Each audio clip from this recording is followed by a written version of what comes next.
than 200 years ago, Americans fought a revolution. Maximilian. William Wagner here at the home of Richard Fine, international attorney for many, many years. Richard, what can you tell us about getting justice in an unjust court? How do we get there?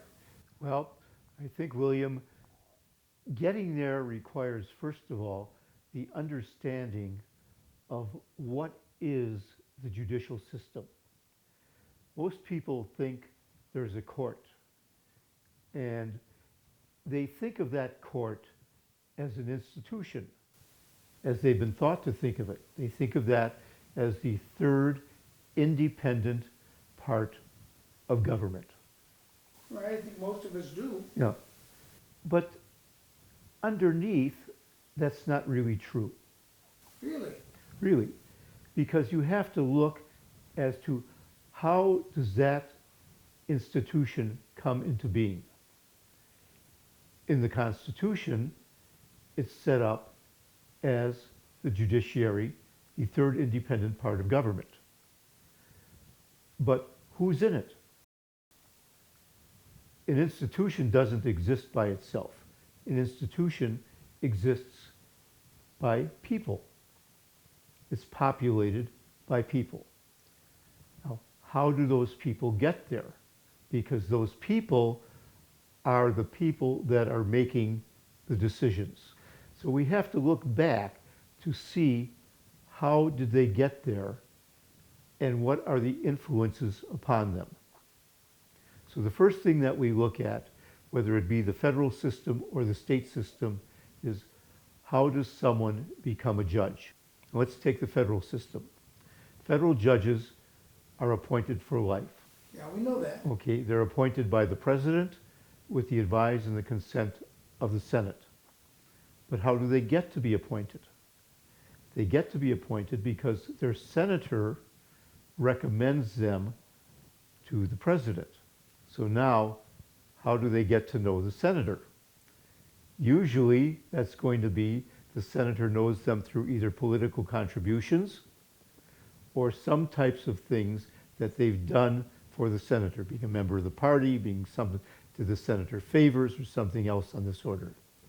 So immediately, the person that is going to be selected by the senator has a political viewpoint that is the same as the senators, may have given the senator contributions, so they're locked in politically with the senator. Then the process goes that the president looks into them, they get vetted, and all of a sudden they get appointed.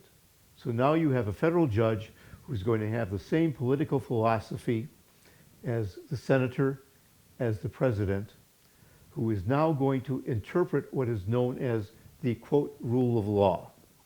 The rule of law is nothing more than judges who've been appointed by presidents with political viewpoints interpreting cases that other judges who have been appointed by presidents with their political viewpoints have decided. That becomes the rule of law. So when you're looking at someone saying we're adhering to the rule of law, what they're actually adhering to are decisions by political appointees advocating their political philosophies on decisions that other political appointees have made. Now, I'm not discounting the fact that many of these people have integrity and will have made decisions based upon what they consider to have been, quote, the pure rule of law, but you have to look at what that rule of law was when it existed. You have a second part of this known as equity. And in the old English court days, equity was the king's foot. They used to say equity is measured by the length of the king's foot, which basically means irrespective of the rule of law, if the king thought something was wrong, he would right it by the feelings of his heart.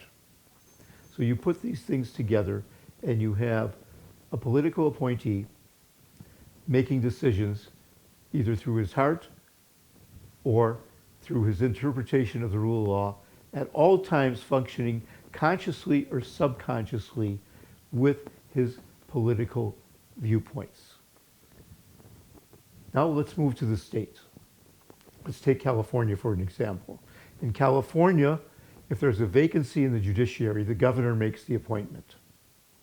Now, the governor can make the appointment with what is known as the Judicial Appointments Commission, which is a constitutional body in California, appointed by the governor or the legislature. So the people who are backing up this appointment or vetting this individual are also political appointees. Once again, you end up with a political appointee coming into an office, but in California, that person has to run for office when the term runs out. If nobody opposes that person under the California Constitution, if the county laws allow it, that person's name does not even appear on the ballot. Yeah, if there's They're- no opposition. No opposition, They're automatically elected. automatically elected at the next general election. If there's an opposition, then they run and you have an election. Which we rarely see in California anymore. That's very correct. At the Supreme Court level and the appellate court levels, once the governor has appointed the individual, they have what is known as a retention election. And in a retention election, it takes 50.1% to retain the person. If the person gets that, they're automatically retained for another 12 years. If they don't get it, the governor appoints another person. So that gives you your judiciary in California. So this is what we are looking at when we think of this institution that is called the third, quote, independent arm of government. Doesn't sound so independent. Not so independent anymore. Now, how do we get rid of these people? You don't. At the federal level, they are appointed as long as they have good conduct. If they don't have good conduct, the only way you're going to get rid of them at the federal level is impeachment. I think there are basically 17 people that were impeached in the history of the United States. Now, impeachment only means that the House of Representatives has brought impeachment charges against the individual. They then have a trial in the Senate to finally convict the person of the impeachment. I believe, and I could be wrong on this, that there may only have been 3 people that have ever been convicted. Others have resigned. So consequently, impeachment is not necessarily going to be happening.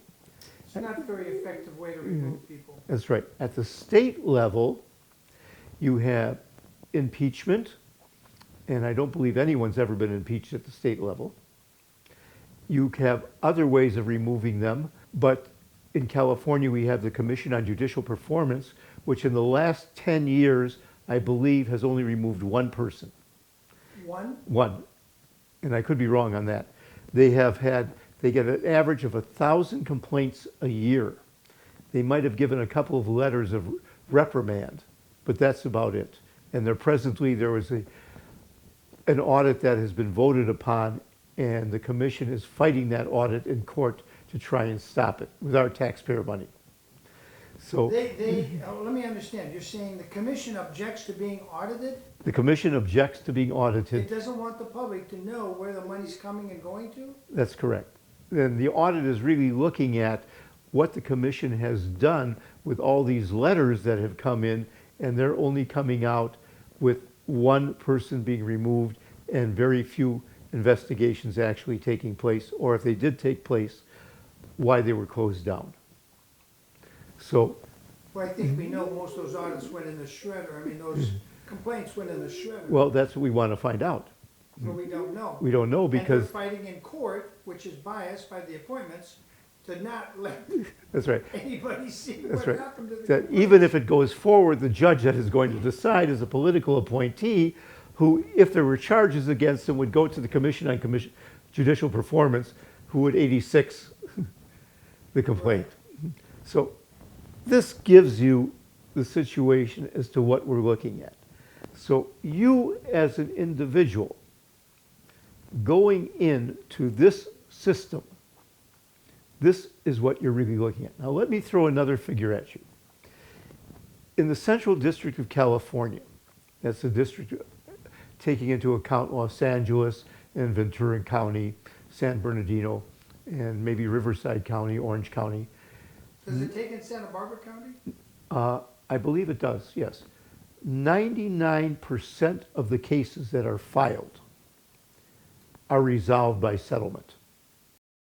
So what that means, if you're going to file a case in the Central District of California, you have a 99% chance of settling that case. So the first question you have to ask yourself is, how much is it really worth going through that case versus settling it right off the bat?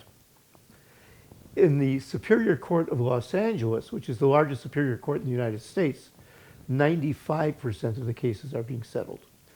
So once again, you're going to be asking yourself a question as to what is it worth spending all that money on the litigation? Taking all these things into account, and now I'm going to throw something else at you. And that is, if you have a judge that you feel is corrupt because his decisions are going wrong, the only thing that you can do against that judge is appeal the decision. You can't do anything else because the judge has what is known as absolute immunity for any decision he makes, irrespective of how horrible it is. But that's only true if they're acting within the jurisdiction, isn't it? Well, but if the court has jurisdiction, see, if the court has jurisdiction and the judge is properly there, he'll have that absolute immunity. But if they didn't file their oath of office? Oath of offices aren't going to make any difference at this Really? point. Yeah. The absolute jurisdiction really says if the court has jurisdiction, so in other words, if you're within the jurisdiction of the court when you get served, the court's going to have jurisdiction. So the next thing is going to take place is the judge properly there. If the judge is properly there, absolute immunity is going to take place. There are ways to get around this. If the judge isn't properly there, then anything he does was void, but we'll speak about that a little bit later. So this is the overlay of what you as a litigant is going to be facing when you walk into that court. That's the first thing to understand. So everyone who sits there and thinks about different things, about the judge being biased and all the rest of these things, has to look at what is really happening. Now that we understand this part of it, let's deal with what has happened next. Next thing that took place, and let's take the California courts, for instance, starting out in LA about the year 1985. You had LA County deciding that it wanted to give extra money to the judges. And the reason that it decided it wanted to do this was to attract more qualified people to sit as judges in LA County. Now, mind you, judges in California are state employees. And under Article 6, Section 19 of the California Constitution, only the legislature can prescribe the compensation of the judges. Counties can't do that. So those payments were illegal. But even assuming that the payments were legal, who were they attracting? Initially, most of the people that become Superior Court judges are either former public defenders, former district attorneys, former county councils, or former deputy attorney generals. You also have political appointees who gave to the political parties and were appointed by the governor. These were people coming out of private practice. So in paying more money who did they really attract? If you go back from 1985 onwards and you look to see who became the judges, chances are you are not going to find any more people that were, quote, more qualified than the people in this group. But the amount of money being paid ended up being another, at this point in time, $60,000 more in LA County. Well, as it turned out, these payments turned out to be declared unlawful, and that took place in 2008. And immediately, the judges went to the legislature and they got a bill passed called SBX 211. And SBX 211 ended up saying two things. One, that those payments should be made legal as of 2009. And second of all, and this becomes the kicker, they gave retroactive immunity from criminal prosecution, civil liability, and disciplinary action to the judges that received those payments and to the counties and the county employees who gave the payments. Isn't that legalizing bribery? Well, basically extending that, payments to judges by a party, and counties were parties to these cases, was bribery. And there's cases that upheld that. If you were a person and you paid a judge, that's a bribe. And people went to jail for that. And that's even a federal crime under 18 U.S.C. Section 1346, which was the payment for doing your job. Basically, it's the right to collect when somebody is getting paid for doing their job. And under 1341, it's also mail fraud. So basically, those cases were in place, but the retroactive immunity that was given under state law and not under federal law. So these judges, the county supervisors, county employees were all liable under federal law and were not prosecuted and were given retroactive immunity under state law. As the cases came down the line from 2009 onwards, the payments were still illegal, and neither the California Attorney General nor the district attorneys prosecuted any of the judges or any of the county supervisors for the illegal payments that continued. Further cases then held that new judges who came in were allowed to collect this money, but the money had to be on the same terms and conditions as existed on July 1st, 2008. Well, the counties and the courts are still paying more money than those exact terms. So basically, they're still getting illegal payments. So we now have a quandary in California.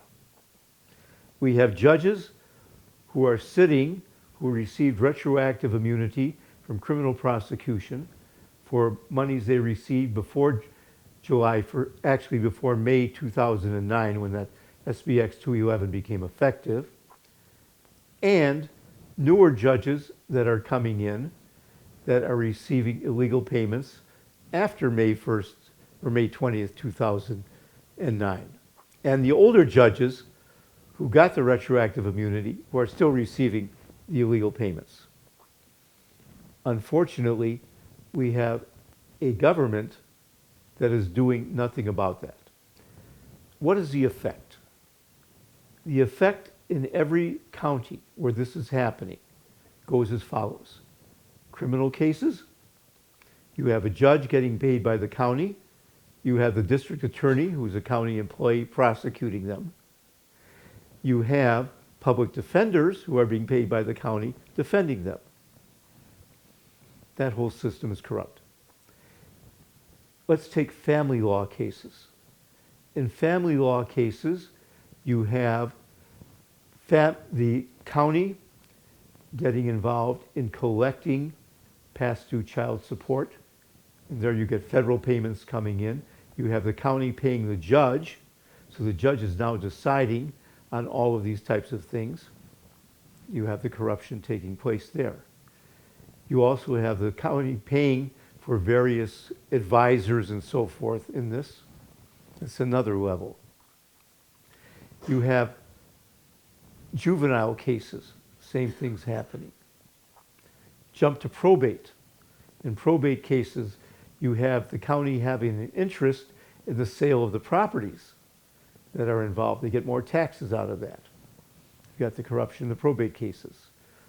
You have any type of a case where the county wants property. County's involved in that.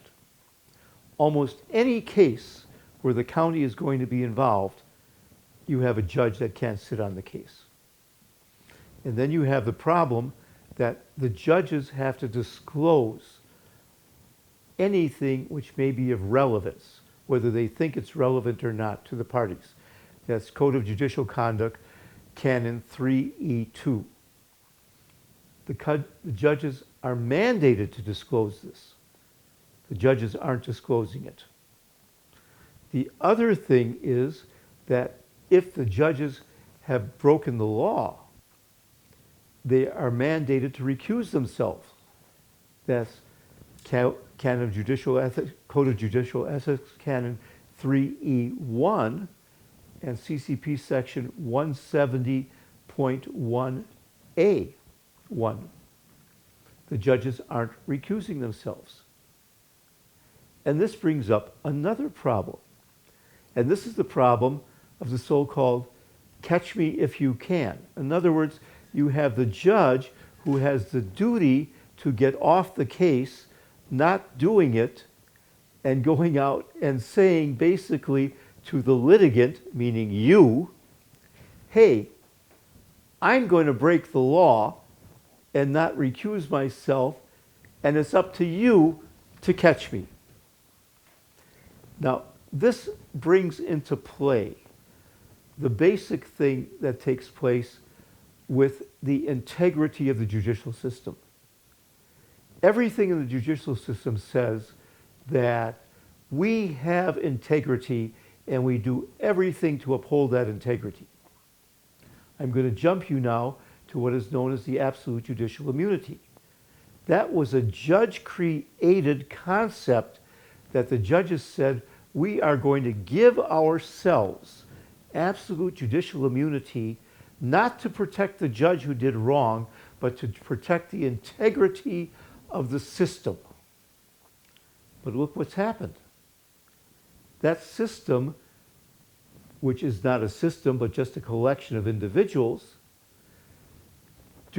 does not have integrity, because the individuals who are in it do not have integrity, because they are now saying, we're going to break the law and it's up to you to catch us.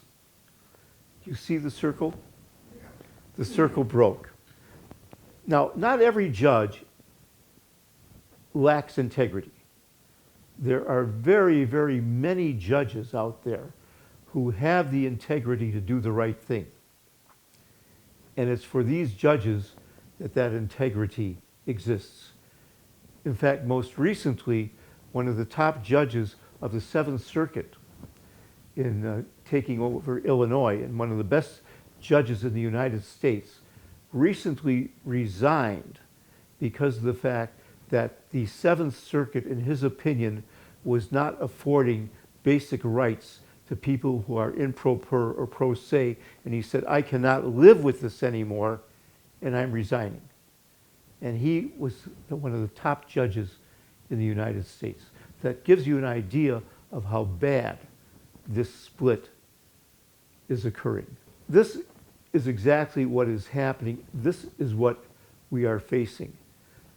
What this comes down to is responsibility upon us as litigants and participants within the system that we can no longer trust to the integrity of the individuals in the judiciary to uphold their responsibilities.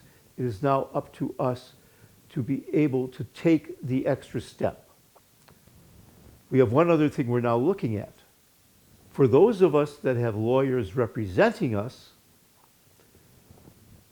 are those lawyers going to be doing their job in ferreting these things out?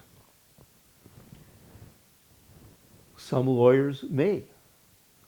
But then it becomes dangerous for the lawyers that do, because you're now taking on the judges that you are appearing in front of every day.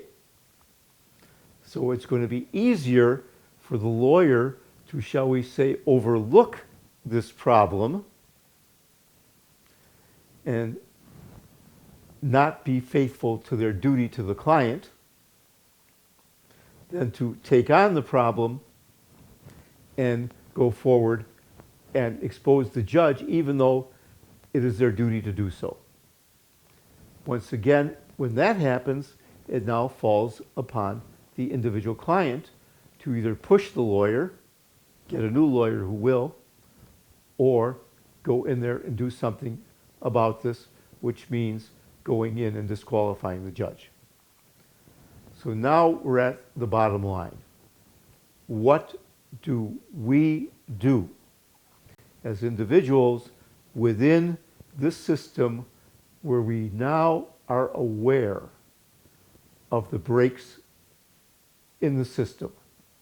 Now, there's a very famous saying, is that you never attack power where the powerful have the power, because you're going to lose. But within this judicial construct, there are places where there is an ability to attack and win. What are those places? First of all, when faced with a judge, the very first thing you can do is you can automatically recuse the judge. No questions asked. CCP section 170.6 in California. That section doesn't exist in the federal system, however. In California, you have a one shot. You can knock off one judge, no questions asked. So if you got a bad feeling about this judge and you want to blow that one shot, use a CCP section 170.6 and that judge is gone. Do you have to file that before you go into court? You file that the first day.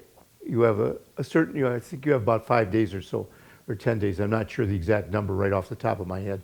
But immediately upon when the judge is appointed, you can file that. And that's it. It's a one-shot deal. Once you blow it, it's over. The next thing that you have is a CCP section 170.3 C1. And that's a disqualification for cause. And then there's certain reasons that you can get rid of the judge. Now, going into that, one of the first things you want to look at is look at the judge's last election. And you're going to look to see who gave to his campaign if he actually ran. If a party gave to the campaign, if the attorney for the other side gave to the campaign. If you found that either of these two things happened and the donation was greater than $100, the judge had to disclose to you that donation under CCP section 170.1A9. If he didn't disclose, that may or may not necessarily be reasons to get rid of him, but going on, if the donation was $1,500 or more, the judge is automatically recused. He's out.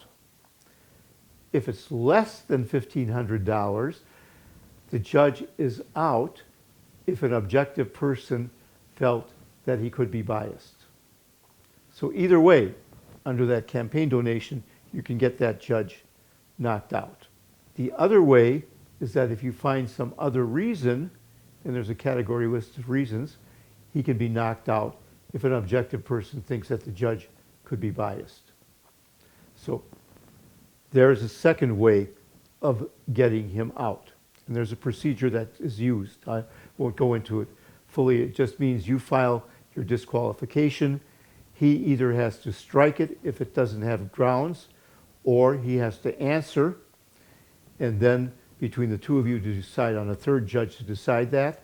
And if you don't decide, the head of the Judicial Council appoints a judge, and that judge decides it. If the judge doesn't answer within 10 days, it's considered that he's consented to the recusal, and he's gone. You're now using the system to be able to get rid of that judge. Now, the next judge you get may not be any better, but at least you got rid of the one bad one. And if the next one doesn't look any good, you use the same system on the next one.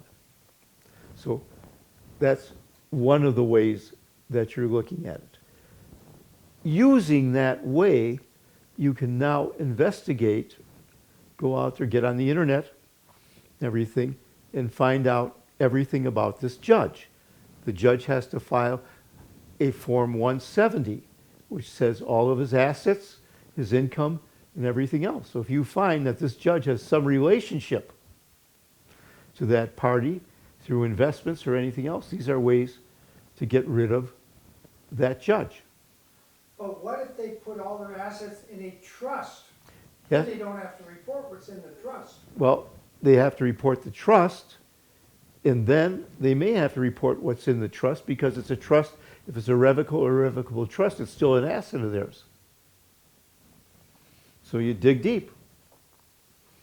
And if they're not reporting, you'll get them for not reporting.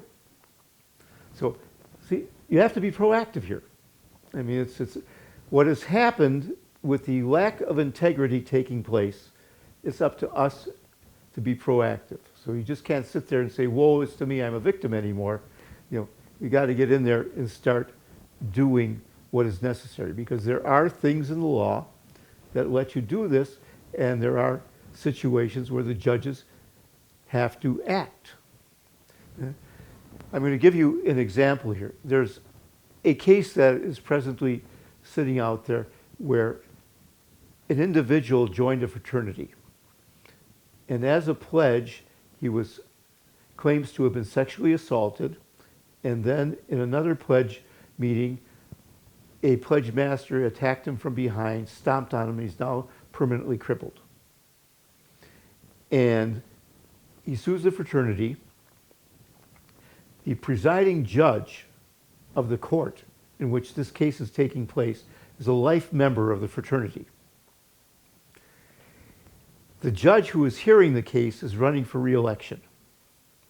The presiding judge, this life member, gives the largest contribution to this judge's campaign. This judge dismisses the case. This is what happens. It goes up into appeal, and the dismissal gets overturned. Case is now back down into the same court. And this presiding judge is still trying to control things. These are the types of things that take place. This is what you have to be looking out for. Or, I'll give another example. In a divorce case, they hire a private judge. The private judge has to give a disclosure under law. He doesn't sign the disclosure, but he says that the lawyer for the husband was before him in 10 cases, but doesn't disclose the cases. The wife's lawyer sees this, doesn't tell the wife about it. Turns out that they end up into a bad settlement where there was various types of fraud and so forth. The end result, the wife gets screwed over. She then finds out about this. They get rid of the private judge, but now the case is sitting back down in front of another judge, and she finds out that the private judge didn't disclose things from the very beginning, and now she's sitting with new judges, and now she's having problems with the new judge. So she now has to look to see what's happening there. Hundreds of millions of dollars are at stake. This is what takes place. So these are the things that you have to be looking at in your case, irrespective of how big, how small, whether it's a probate case or not. I mean, I'll give you a third example of a house belonging to a grandmother and her daughter. The daughter dies, the house comes down into an estate. But there's no money in the estate because the only thing that's there is the house. And the daughter becomes the administrator of the estate, does nothing. And now they're trying to get the person who actually owns 80% of the house out. And the judge has had 80 continuances. Case has been going on for 9 years. House can't be worth more than $500,000. Lawyers get involved in all these wrong things. This is your court system. This is what we're dealing with. Now, this is not counting all of the illegal foreclosures that took place under the housing bust, where the banks came in and got all these people out of their homes illegally. This is our system. That is why we have to become proactive. So now let's take another aspect. Let's say you've got a judgment that has come down against you. What do you do about it? There's something that is known as fraud upon the court. That means that the other side or your own attorney did something that prevented you from presenting your case to the court. Now, there's two types of frauds. There's what is called an intrinsic fraud. In other words, the person perjured themselves and you could have taken care of it at that time. And then there's something known as extrinsic fraud, which means that it was concealed, you didn't know about it, and they stopped you from presenting your case. The intrinsic fraud, you may not be able to do anything about because the statute of limitations may have caught you out. The extrinsic fraud means that the other side concealed it, so you didn't know about it, and there's no statute of limitations on this. Or your attorney sold you out, and you didn't know about it, and there's no statute of limitations on it. The bottom line is they prevented you from presenting your case to the court. In that situation, that is known as fraud upon the court. And there's a very famous saying from a very old case called U.S. versus Throckmorton, said, fraud vitiates everything, from a contract to a judgment. And then there are cases within California law that say basically the same thing.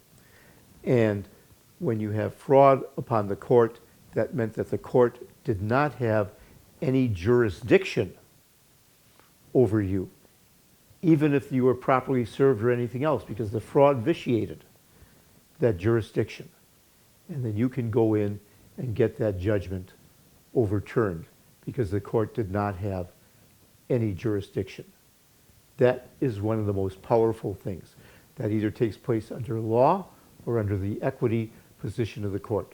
That takes place in both federal court and in the state court. There you have to be very, very particular in what you do and how you do it. It's very, very fact-oriented, fact-based, requires a lot of tough work, but it can be done. So here you have the situations of how we function within the constitutional constructs of that independent institution known as the judiciary, dealing with the politically appointed people who, by the way, are going to do everything possible to try and stop you. So the overlay with everything that I'm saying is that you still have that politically appointed person that is going to try to stop you even when you come up with fraud upon the court. Now, what's going to happen? What takes place is the following. When you get in there and you start doing all of these things, chances are you're going to lay that court or those individuals so far against the wall with what you've exposed that they may find it may be in their better interest to decide what you want, maybe not necessarily for the reasons that you're giving, but they may come up with a reason of their own to give you what you want rather than take the hit. And I've seen that occur in a couple of cases where the court sees what has happened. They don't want to take the blame for what really happened, so they come up with another reason that nobody ever thought of to overturn a case or decide what you want them to decide. What are we doing? We're going in there and we're dealing with power at a place where power is weak. That becomes the philosophy. I'll extend that philosophy to my personal viewpoint, and that is you are dealing in a conflict.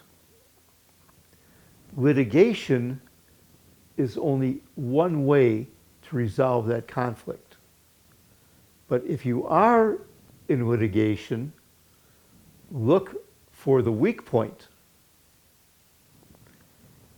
Exploit the weak point, because that is where you're going to have a better chance of prevailing. But now let's shift. Let's go to the very beginning of this. We already know that 99% of the cases in that federal court are going to settle, and 95% of the cases in the state court are going to settle. Why do we want to expend all of this money? I'm going to give you another part of Richard's personal philosophy, and that is only 3 types of individuals or groups end up in litigation. Group 1, the crazies. Group 2, large corporations, insurance companies, or governmental, or those would be the 2. Number 3 are governments. The first group are the crazies, who basically are just so involved that they're going to litigate no matter what happens. They end litigating if the cost becomes too high or suddenly they're struck by a lightning bolt. The second group, which are the large corporations or insurance companies, will litigate with you as long as they are making more money during the litigation off of your particular project. When that point reaches where they aren't making any more money, or the cost of litigation is too much, and they're wrong, they're going to settle. The third group are governments. Governments will keep going because the individuals within the governments who have made the mistake refuse to take responsibility for their actions. and they are not fighting with their own money, they're fighting with taxpayers' money. So therefore, it is easier for them to say, the judge made me do it, than to take responsibility for their actions. Those are your groups. Now, what we have, given those parameters, is we have the ability to avoid litigation, and by litigation I'm also including arbitration, because arbitration is just another form of a third person deciding your case, and that's going to cost you money to do that. You have mediation. So why not, in the beginning, if you have a somewhat reasonable person, that's a big assumption, go into mediation in the beginning, because with mediation, you look at the entire conflict. Because many times, as I said, litigation is just one part of conflict resolution. Many times, the underlying reason that you are in litigation may have nothing whatsoever to do with what they say the litigation is. And if we can get to that underlying reason and resolve that in some form or another, that might make people not happy, but at least willing to get rid of the litigation, you've saved yourself a lot of time, money, and effort. And the cost of the mediation is going to be far less than the cost of the litigation. And taking mediation a second step, look at your mediator. If you have a judge as a mediator, and the judge is a mediator who, the judge is a person who received retroactive immunity from criminal prosecution, you've got to be looking at the integrity of that individual. If you're mediating within a particular area like divorce and so forth, and it's a divorce attorney who's your mediator, you have to be looking, are they going to be mediating in a sense that if things go wrong, they might end up being your attorneys? So is there a subconscious thing that is happening here? So are you going to be looking at someone to mediate who may not be practicing anymore? So look to see who is your mediator. Now, all mediators have to tell you what business they've done with the other side, and with each side. So you have these things taking place. But this is a good start. Sometimes mediation doesn't work in the beginning. It takes a little bit of blood to flow before people realize, you know, maybe it's not such a bad idea after all. You know, there's always timing that is involved in this. But mediation is always a good alternative.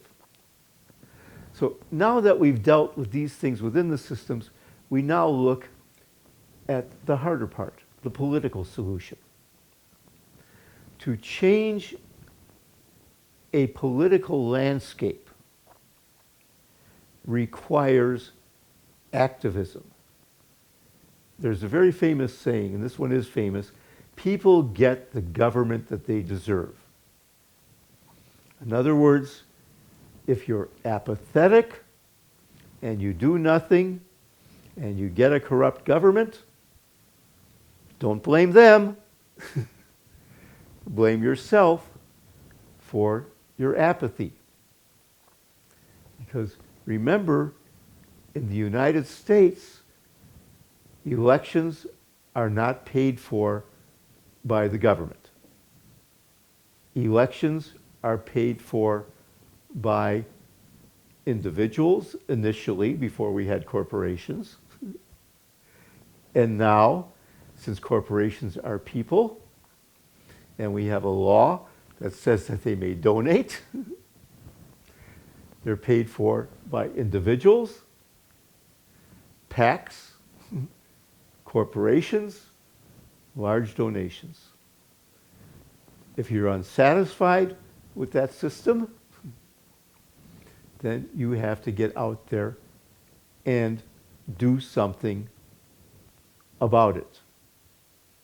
If you don't do anything about it, that system is going to remain.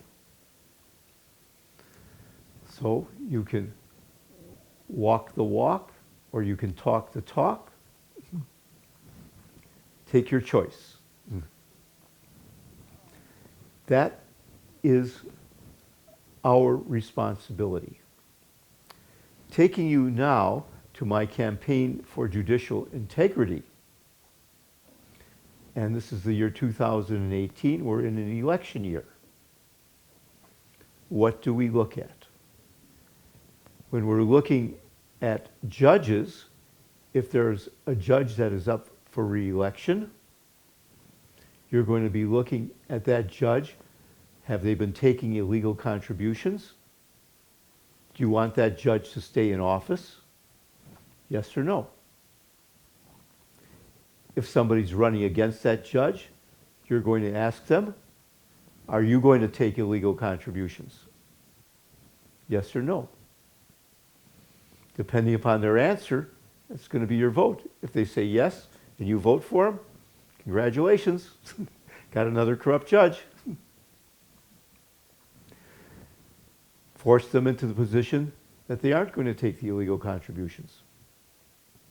If you want to get rid of illegal contributions, then get together, put something on the ballot, or go to your representatives to put a law into motion to remove all county contributions. You change what is currently the law and say that county contributions are banished. The courts have even asked the legislature to look at that, and the legislature hasn't. And why hasn't the legislature done that? Because we, the people, in quotes, haven't forced them into doing that. So we've got to get on the ball. There's another thing. You want to make the judges really happy? We can say that the amount of money that LA is paying its judges should be now the law across the state. Therefore, all judges will be paid that same amount of money. There will be no disparities and no county payments. You will make the judges the happiest people in the world because you won't have any disparity in judges' pay. All judges will get approximately a $50,000 to $60,000 raise. Even though California is the highest paid judges right now, they'll be paid even higher, above or equal to the payment of United States Supreme Court Associate judges. We may get better people applying, who knows? But that will remove all the disparities. And there can be a benefit to that. At least it'll remove the problem. And if the judges get paid a little bit more and we remove the problem, so what? It's not, in the terms of our budget, it's not going to cost us that much more, and it's going to remove a massive problem. And that's one way that we all get together and we solve the problem. If you want to be vindictive, you can say every judge that received retroactive immunity automatically retires at the end of his term, his or her term. You can throw that in if you want. That presents a final solution to the problem of the illegal county payments and the problems of the judges that have been affected by that, and at the same time raises the judges' salaries to a level that no judge can complain about disparities, and all judges will be paid a tremendous amount of money. You're going to be looking at approximately $250,000 a year for a judge in a court at the Superior Court level. Can't beat that. I don't know if it's going to give them any more integrity, but I do believe that it might be a very good first step, and that can solve the problem in just one stroke We go to the legislature, we tell our legislators who are not engaging in abusive conduct to people that this is what you should do. Problem solved. These are some of the things that we can be looking at to, one, understand our judicial system, how it came to be, where it is at today. Two, how we deal with it in today's terms. Three, how we resolve our personal problems within the system. Four, what we do in today's electoral climate to try and clean it up. Four, what we do at the legislative end to equalize things out and return our system to a level of integrity. Now, this is not easy, and it requires responsibility. Not responsibility upon the judges, responsibility upon us. It's our choice. Do we want an honest judicial system with integrity? If the answer is yes, we act. If the answer is no, stay where you are,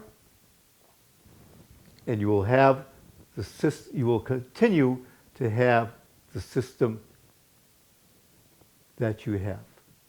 Our choice, we can win, and I take you back to the sayings that I mentioned before.